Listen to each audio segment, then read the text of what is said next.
በፖርቹጋል በ1985 ዓ.ም ማዴራ ደሴት ላይ ኑሮ እጅግ ከባድ ነበር። ዶሌሮስ አቬሮ አራተኛ ልጇን ስትወልድ በጭንቀት ተሞልታ ነበር። ቤተሰቡ የሚበላው አጥቶ ባለበት ሁኔታ ሌላ አፍ መጨመር ለሷ አስፈሪ ነበር። እንዲያውም ጽንሱን ለማቋረጥም ሞክራ ነበር። ነገር ግን እጣ ፈንታ ሌላ ነበር። ያ ያልተፈለገ ህፃን ወደዚህ ዓለም መጣ። ስሙም ክርስቲያኖ ሮናልዶ ዶስ ሳንቶስ አቬሮ ተባለ። ሮናልዶ ያደገው በአንድ ጠባብ ክፍል ውስጥ ከ3 ወንድምና እህቶቹ ጋር ነበር። ቤታቸው ዝናብ ሲዘንብ የሚያፈስ፣ ክረምት ሲመጣ ደግሞ የሚቀዘቅዝ ምስኪን ጎጆ ነበር። አባቱ ዲኔስ አቬሮ የአካባቢው የእግር ኳስ ክለብ ውስጥ ልብሶችን የሚያጥብና ሜዳ የሚያስተካክል ሰራተኛ ነበር። አባቱ የአልኮል ሱሰኛ ስለነበር ሮናልዶ አባታዊ ፍቅርን ያገኘው በኳስ ሜዳ ላይ ነበር። ሮናልዶ በልጅነቱ ኳስ ሲጫወት ጓደኞቹ ጎል ካገቡበት ወይንም ጨዋታ ከተሸነፈ ያለቅስ ነበር። በዚህ ምክንያት ክራይ ቤቢ ወይም አልቃሽ የሚል ቅጽል ስም ወጣለት። ነገር ግን ያለቅሶ የተሸናፊነት ሳይሆን የማሸነፍ ጥማት ነበር። ሮናልዶ ለኳስ ያለው ፍቅር እብደት ነበር።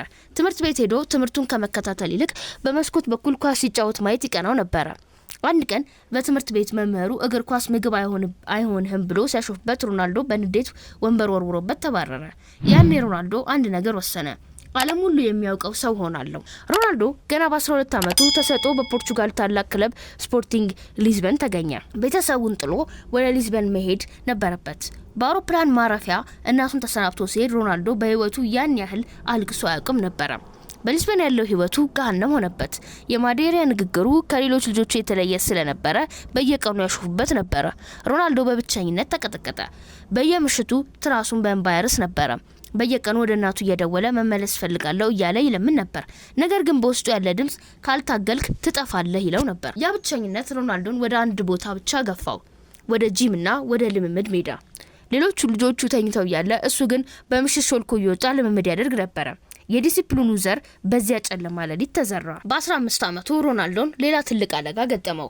ልቡ ባልተለመደ ሁኔታ በፍጥነት ይመታ ጀመረ። ዶክተሮች የልብ ቀዶ ጥገና ካልተደረገለ እግር ኳስ መጫወት አትችልም አሉት። ለሮናልዶ እግር ኳስን ማቆም ማለት ትንፋሹን ማቆም ማለት ነበር። በወቅቱ ቀዶ ጥገናው ከፍተኛ ጥንቃቄ የሚፈልግ ነበር። ሌዘር በመጠቀም የልቡ ምት የሚያፋጥነውን ክፍል አስተካከሉት። ሮናልዶ ከቀዶ ጥገናው ወጥቶ በጥቂት ቀናት ውስጥ ወደ ሜዳ ተመለሰ። ሞትን አይኑን አፍጥጦ አይቶት መጣ። ነገር ግን ኳሱን አልለቀቀም። ይህ ክስተት ሮናልዶ ለዓለሙ ያለውን አባዜ ለመጀመሪያ ጊዜ ለዓለም ያሳየበት ነበር። ነሐሴ 2003 ዓ.ም ስፖርቲንግ ሊዝበን አዲሱን ስታዲየሙን ለመመረቅ ማንቸስተር ዩናይትድ ለወዳጅነት ጨዋታ ጋበዘ። በወቅቱ የ18 ዓመቱ ሮናልዶ ቀጭን ጸጉሩ የነጣና ጥርሱ ያልተስተካከለ ልጅ ነበር። ነገር ግን ጨዋታው እንደተጀመረ ዓለም ተገረመች። ሮናልዶ በግራ መስመር ሆኖ የማንቸስተር ተከላካዮችን በተለይም ጆን ኤሽን ሲያዞራቸውና ሲያባዝናቸው ፈርጉሰን በግርምት ይመለከቱት ነበር።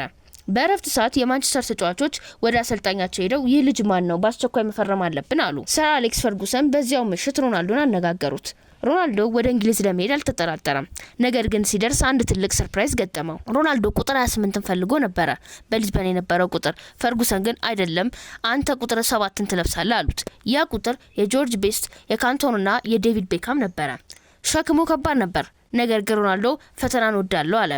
ሮናልዶ እንግሊዝ ሲገባ ትልቁ ትችቱ ብዙ ይሽሎኮለካል እንጂ ውጤታማ አይደለም የሚል ነበር። የቡድን አጋሮቹ እንደ ፖል ስኮልስና ራያን ጊግስ በልምምድ ወቅት ኳስ ሲያበዛ ይመቱበትና ይገፉት ነበር። እዚህ እንግሊዝ ነው፣ ዳንስን ትተ ጎል አግባ ይሉት ነበር። ሮናልዶ ተስፋ ከመቁረጥ ይልቅ አስገራሚ የተባለውን የዲሲፕሊን መንገዱን ጀመረ። በወቅቱ የማንቸስተር ተጫዋቾች ጠዋት ልምምድ ሲመጡ ሮናልዶ ጂም ውስጥ ላበላብ ሆኖ ያገኙታል። ልምምድ አልቆ ሁሉም ወደ ቤታቸው ሲሄዱ ሮናልዶ ብቻውን ሜዳ ላይ ቀርቶ በእግሩ ላይ ክብደት አስሮ ይለማመድ ነበር። ለምን? እግሬ ከክብደት ጋር በፍጥነት መሮጥ ከለመደ ክብደቱ ሲነሳ መብረቅ ሆናለሁ ብሎ ስለሚያምን ነበር። ከምግብ ባለሙያው እስከ እንቅልፍ ባለሙያው ድረስ የራሱን ቡድን አቋቋመ። በአንድ ወቅት የቡድን አጋሩ ፓትሪስ ኤቭራ እንዲህ ብሎ ነበር፣ ሮናልዶ ወደ ቤቱ ለምሳ ከጋበዘ አትሄድ፣ ምክንያቱም የሚሰጥ ሰላጣና ዶሮ ብቻ ነው። በልተሳጨርስ ደግሞ ኳስ እንለማመድ ይልሃል። ሮናልዶ በማንቸስተር ቆይታው ትልቁን የጥላቻ ማዕበል ያስተናገደው በ2006 ዓ.ም የዓለም ዋንጫ ላይ ነበር። ፖርቹጋል ከእንግሊዝ ጋር ስትጫወት የሮናልዶ ቡድን አጋር የሆነው ወይን ሩኒ ቀይ ካርድ እንዲያይ ሮናልዶ ዳኛውን ወተወተ። ሩኒ ሲባረር የሮናልዶ ወደ አግዳሚ ወንበር አይቶ አይኑን ጥቅሻ አደረገ። እንግሊዝ ስትሸነፍ መላው እንግሊዝ ህዝብ ሮናልዶን ጠላው። ወደ ማንቸስተር እንዳትመለስ እንገላለን የሚሉ ዛቻዎች መጡ። ቤቱ ተሰባበረ። ሮናልዶ በወቅቱ ፈርቶ ነበር። ነገር ግን ፈርጉሰን ተመለስና ሜዳ ላይ መልስ ጣሉት። ሮናልዶ ተመለሰ። በመጀመሪያ ጨዋታው ስታዲየም በሙሉ ጩኸትና በፉጨት ሲያናውጠው፣ እሱ ግን ጎል አግብቶ ዝም አሰኛቸው። ያ ዓመት ሮናልዶ ከወንድነት ወደ አንበሳነት የተለወጠበት ነበረ። በ2007 የውድድር ዘመን ሮናልዶ ሊቆም የማይችል ማሽን ሆነ። 42 ጎሎችን አስቆጠረ። ማንቸስተር ዩናይትድ የሻምፒየንስ ሊግ ዋንጫን በሞስኮ ሲያነሳ ሮናልዶ የመጀመሪያውን የዓለም ምርጥ ተጫዋች ሽልማት ተቀበለ። ያኔ ገና 23 ዓመቱ ነበረ። ሁሉን ነገር ያሳካ መሰለ። ነገር ግን በውስጡ ያለው ረሃብ ገና አልረካም። አባቱ ዴኒስ አቬሮ ሮናልዶ ገና ዝነኛ ሳይሆን በአልኮል ምክንያት ህይወቱ አልፎ ነበር። ሮናልዶ አባቴ ስኬቴን ቢያይኖሮ እያለ ያለቅስ ነበር። ያ ህመም ነው ሮናልዶን ቁጥር 1 ለመሆን የገፋፋው። እናም ለዓለም ትልቁን ዜና በሰረ። ወደ ሪያል ማድሪድ እሄዳለሁ። በጁላይ 2009 ዓ.ም የሪያል ማድሪድ ስቴዲየም ሳንቲያጎ በርናባው በታሪክ ታይቶ የማይታወቅ ትዕይንት አስተናገደ። 80 ሺህ የሚጠጉ ሰዎች የታጨቁት ለአንድ ጨዋታ ሳይሆን አንድን ተጫዋች ለመቀበል ነበረ። ሮናልዶ በ94 ሚሊዮን ዩሮ የዓለም ውዱ ተጫዋች ሆኖ ማድሪድ ሲገባ በስቴዲየም ውስጥ የነበረው ድባብ አንድ ታላቅ ጀግና ከጦርነት ተመልሶ የሚገባ ይመስል ነበረ። ሮናልዶ ማይክሮፎኑን ይዞ ኡንዶ ስትሬስ ሀላ ማድሪድ ብሎ ሲጮህ ዓለም አዲሱን ንጉስ አወቀች። ነገር ግን በማድሪድ ያለው ጫና ከማንቸስተር እጥፍ ነበረ። በየሳምንቱ ጎል ካላገባ በደጋፊ ተሰደባለ። ሮናልዶ ግን ይህንን ጫና እንደ ነዳጅ ተጠቀመበት። በመጀመሪያው ውድድር ዘመን ብቻ 33 ጎሎችን አስቆጠረ። ሮናልዶ ስፔን በነበረበት ወቅት በእግር ኳስ ታሪክ ታይቶ የማይታወቅ የሁለት ግዙፍ ተጫዋቾች ፉክክር ተቀጣጠለ። በባርሴሎና በኩል ሊዮኔል ሜሲ የሚባል በተፈጥሮ ተሰጥኦ የሚመሰገን ልጅ ነበረ። ዓለም በሁለት ተከፈለች። ሜሲ 4 ተከታታይ ባላንዶር ሽልማቶች ሲያሸንፍ፣ ሮናልዶ በሽንፈትና በብስጭት ተሞልቶ ነበረ። ብዙዎች ሮናልዶ አበቃለት፣ ከሜሲ በታች ሆኖ ይቀራል አሉ። ነገር ግን ሮናልዶ ልዩ ባህሪ እዚህ ጋር ታየ። እሱ ሜሲን ለመጥላት ሳይሆን ራሱን ለታላቅ ደረጃ ለማድረስ እንደ ቤንችማርክ ተጠቀመበት። እሱ ዛሬ ጎል ካገባ ነገ እኔ 2 ማግባት አለብኝ በሚል ልምምዱን አጠበቀ። ሜሲ በተፈጥሮ ተሰጥኦ ሲጫወት፣ ሮናልዶ ግን ጠንካራ ስራ ተሰጥኦን እንዴት እንደሚያሸንፍ ለዓለም ለማሳየት ቆረጠ። ሮናልዶ በማድሪድ ቆይታው ሰውነቱን ወደ ፍጹምነት ቀየረው። የስብ መጠኑ ከ7% በታች እንዲሆን አደረገ። ይህም ከፕሮፌሽናል ሞዴሎች እንኳን ያነሰ ነው። የሮናልዶ ቀን የሚጀምረው በከፍተኛ ልምምድ ነው። ከዚያም በበረዶ ውሃ መታጠብና በከፍተኛ የፕሮቲን ምግቦች ይቀጥላል። አንድ ጊዜ የሪያል ማድሪድ ዶክተሮች የሮናልዶ ሰውነት ሲመረምሩ ይህ የ33 ዓመት ሰው ሳይሆን የ23 ዓመት ወጣት አካል ነው ብለው ተገረሙ። ሮናልዶ በሜዳ ላይ ከ70 ሴንቲሜትር በላይ ወደ ላይ የመዝለል አቅም ነበረው፣ በአማካይ የቅርጫት ኳስ ተጫዋቾች የሚበልጥ። ይህ ሁሉ ውጤት የመጣው ከጂም እብደትና ከጽናት ነበረ።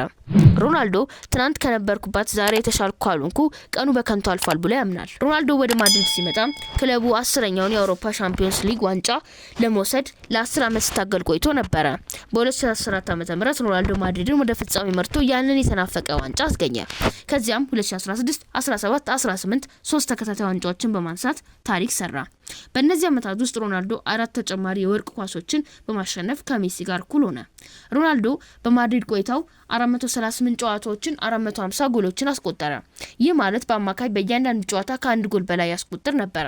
ይህ ስታቲስቲክስ ብቻ ሳይሆን የሰው ልጅ የዲሲፕሊን ምን ያህል ርቀት መጓዝ እንደሚችል ማረጋገጫ ነበር። ከማዴራው ዳሃ ሰፈር፣ ከጭቃማ ሜዳ፣ ከልብ ቀዶ ጥገናው እና ከብቸኝነቱ ተነስቶ ዛሬ ሮናልዶ በኢንስታግራም በዓለም ከፍተኛው ተከታታይ ያለው ሰው ነው።